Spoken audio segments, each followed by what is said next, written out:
the Grumpy Plumber. My name is Jordan. This is my dad, Jim, the Grumpy Plumber. Today, he's going to talk about the mistakes that he sees all do-it-yourself home improvement people make out there when it comes to plumbing. So, number one. Number one is, this is a nice little fireside chat. It really is, yeah. I got my cardigan on. It's cozy. Good stuff, but a big thing is people get a leak and they think it's gonna stop dripping, like a leak underneath the kitchen sink. There's a difference between a leak and a flood, okay, as I say. No, a leak and a drip, right? A leak and a drip, excuse me, a leak and a drip.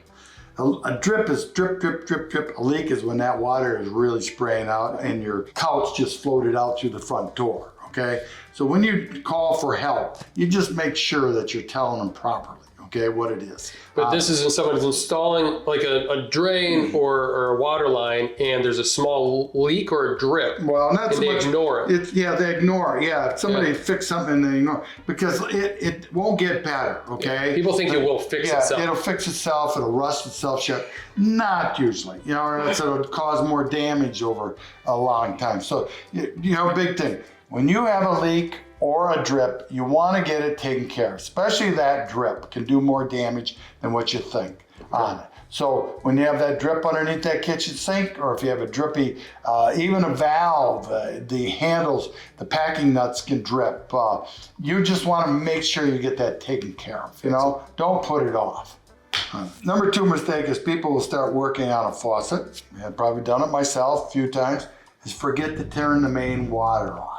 A lot of times you have shutoffs underneath the vanities. And a lot of people, they haven't exercised and stuff, you can't get them off. It's just as easy to go to the main shutoff in the house or, especially the house, it's easier, and just shut the main off, relieve the pressure, and then go to work on that faucet. Because you get it off, maybe you want to change the supplies and the stops that are underneath the sink.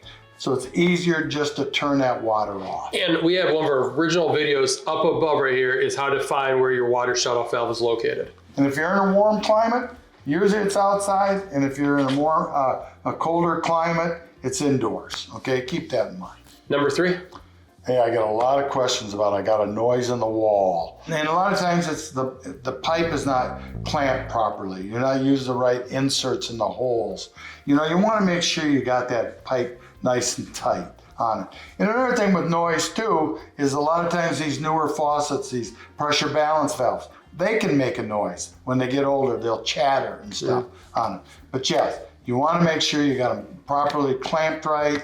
Like you said earlier, is a water line is like 10 feet. But with PEX, you probably might need it more often. Something like that. Really, you want to make sure you take the belly out of, you don't want that pipe dangling down like electrical wire. You want it nice and tight, okay? And then number four is around PVC drain lines. Yeah, if you're using PVC drain, you just can't use glue. You got to use a primer on it. So you use a primer first, then you use the glue. On ABS drain piping, you just use the glue on it. Water pipe, like PVC water lines that you might use for irrigation stuff, use the primer, then use the glue.